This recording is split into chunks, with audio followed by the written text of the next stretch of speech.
Genesis chapter 41, Pharaoh's dream.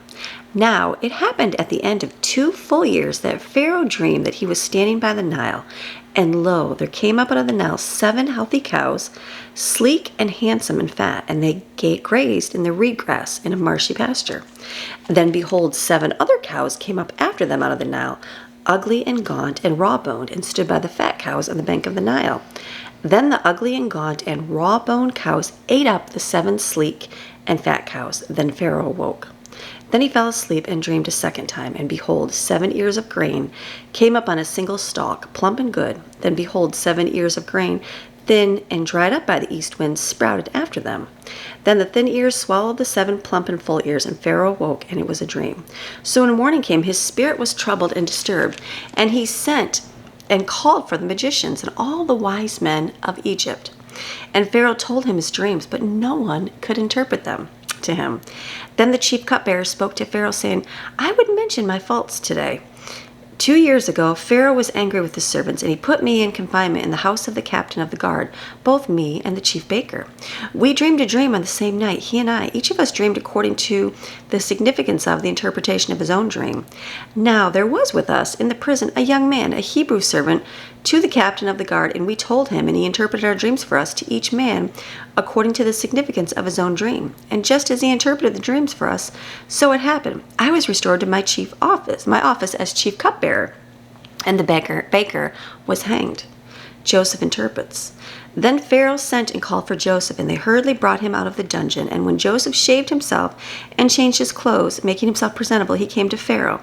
Pharaoh said to Joseph, I have dreamed a dream, and there is no one who can interpret it. And I have heard it said about you that you can understand a dream and interpret it. Joseph answered Pharaoh, It is not to me to interpret the dream. God, not I, will give Pharaoh a favorable answer through me. So Pharaoh said to Joseph, In my dream I was standing on the bank of the Nile, and 7 fat, sleek, and handsome cows came up out of the river, and they grazed in the reed grass of a marshy pasture. Lo, 7 other cows came up after them, very ugly and gaunt, just skin and bones, such emancipated animals as I have never seen in all of Egypt. And the lean and ugly cows ate up the fine 7 fat cows. Yet when they had devoured them, it could not be detected that they had eaten them, because they were still as thin and emaciated as before. Then I awoke, but again I fell asleep and dreamed. I saw in my second dream 7 ears of grain, plump and good, growing on a single stalk, and lo, 7 other ears withered within, and scorched by the east wind, sprouted after them. And the thin ears devoured the 7 good ears. Now I told this to the magicians and soothsayers, but there was no one who could explain it to me. Then Joseph said to Pharaoh, The 2 dreams are one and the same, have one interpretation. God has shown Pharaoh what he is about to do. The 7 good cows are 7 years, and the 7 good ears are 7 years. The 2 dreams are one and the same.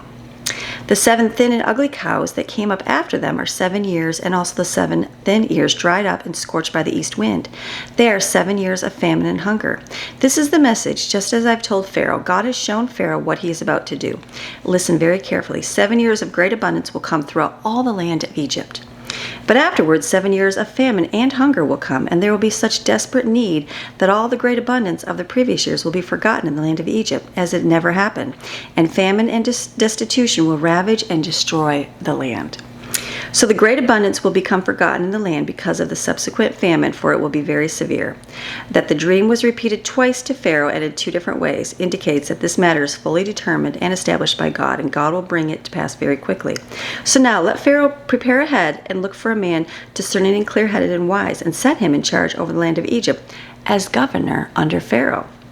Let Pharaoh take action to appoint overseers and officials over the land, and set aside 1/5 of the produce of the entire land of Egypt in the 7 years of abundance. Let them gather as a tax all of the 5th of the food of the good years that are coming, and store up grain under the direction and authority of Pharaoh, and let them guard the food in fortified granaries in the cities. That food shall be put in storage as a reserve for the land against the 7 years of famine and hunger, which will occur in the land of Egypt, so the land and people will not be ravaged during the famine. Now the plan seemed good to Pharaoh and to all his servants. Joseph is made ruler of Egypt. Isn't that interesting? So I'm not sure how long he was in jail, but it started off this chapter saying end of 2 years that he dreamed. I'm sure it was sometime, but maybe think of being in prison for 2 years. Think of being in bondage for 2 years and not held against your will, and not, even though you knew you were in the right, but trusting God through that whole time. That's a commitment, isn't it? Now Joseph is made a ruler of Egypt. So Pharaoh said to his servants, "Can we find a man like this, a man equal to Joseph, in whom is the divine spirit of God?" Then Pharaoh said to Joseph, "Since your God, has shown you all this, there was no one as discerning and clear-headed and wise as you." What? "You shall have charge over my house, and all my people shall be governed according to your word, and pay respect to you with reverence, submission, and obedience. Only in matters of the throne will I be greater than you in Egypt." Then Pharaoh said to Joseph, "See, I have set you in charge over all the land of Egypt." Then Pharaoh took off his signet ring from his hand and put it on Joseph's hand, and dressed him in official vestments of fine linen, and put a gold chain around his neck. How awesome retribution, right? He had him ride in his second chariot, and runners proclaimed before him, "Attention, bow the knee." And he sent him over all the land of Egypt. Moreover, Pharaoh said to Joseph, "Though I am Pharaoh, yet without your permission shall no man raise his hand to do anything, or set his foot to go anywhere in all the land of Egypt. All classes of people shall submit to your authority." Then Pharaoh named Joseph Zaphenath-Paneah, and he gave him Asenath, the daughter of Potiphar, priest of On, as his wife. And Joseph went out over all the land of Egypt to inspect and govern it. Now Joseph had been in Egypt 13 years. What? Okay, so he's been in Egypt for 13 years. And was 30 years old when he stood before Pharaoh, king of Egypt. Joseph departed from the presence of Pharaoh and went through all the land of Egypt, performing his duties. In the 7 abundant years, the earth produced handfuls for each seed planted, and Joseph gathered all the surplus food of the 7 good years in the land of Egypt and stored enormous quantities of the food in the cities. He stored away in every city the food collected from its own surrounding fields. Thus Joseph gathered and stored up grain in great abundance, like the sand in the sea, until he stopped counting it, for it could not be measured. The sons of Joseph. Now 2 sons were born to Joseph before the years of famine came, whom Asenath, the daughter of Potiphar, the priest of On, bore to him. Joseph named the firstborn Manasseh, causing to forget, for he said, "God has made me forget all my trouble and hardship, and all the sorrow of the loss of my father's household." Wouldn't that be something?